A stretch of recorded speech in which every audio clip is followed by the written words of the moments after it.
So there's now these new battlefields of the law that I think there's going to be a bunch of new jobs that are getting created that there's not going to be people with 10 years of experience that are going to be able to say, I've been doing this forever. I should get the job over the next person.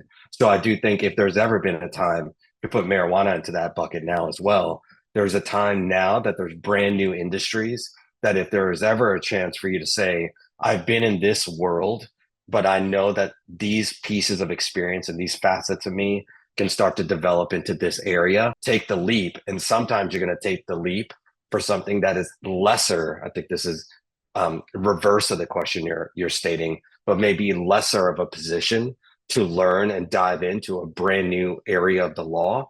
But that's going to quickly skyrocket you because there's not going to be that many people within the ecosystem. So I think that right now is a huge time because there's so many new areas to say, I'm going to try something new and nobody's going to shoot you for that. But you may be having to take a lesser role just so you can dive quickly and then jump up quickly.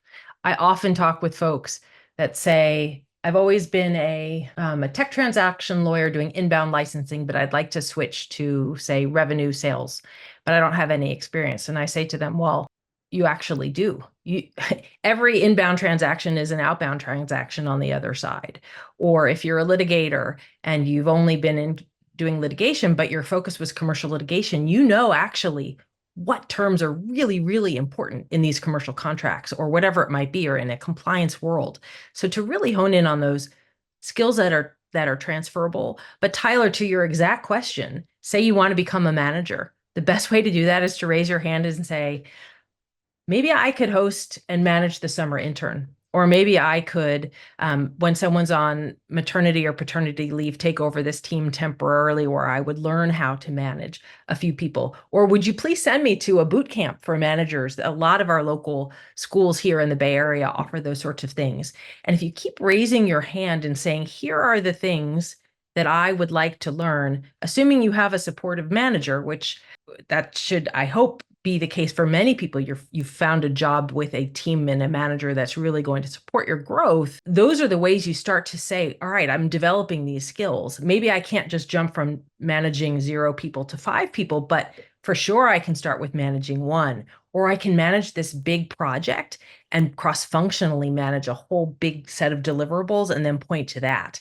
And so there's any number of ways that you can develop those skills. And I would argue that the best way to consider what those skills are that you need to develop is looking ahead and talking with people that have the job you think you want and asking them, how did you get here? What did you need to have? You have to practice your interviews. I would encourage everyone to think about getting a friend or a professional coach even to help you build your narrative so that when you're in those seats and you're having those conversations, you know what you need to address in terms of the gaps on your resume, the gaps in your skills. And then one final point is there are so many opportunities now with so many things being virtual to learn. You could take a class on, if you've never been a securities lawyer and you want to learn corporate law, or using that as an example, any number of law firms put on sessions about the basics of these things. Go and listen and learn.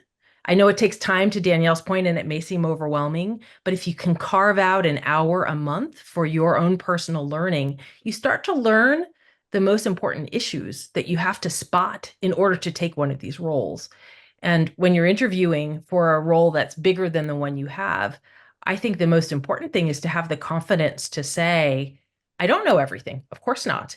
But here's what I do know, and here's how I've learned what I don't know, and here's how I'd go find the answer if I don't know the answer to this question.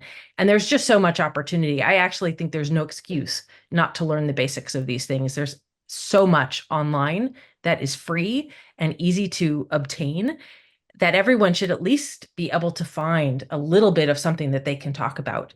And ideally, you've got a strong manager that helps you to grow as well.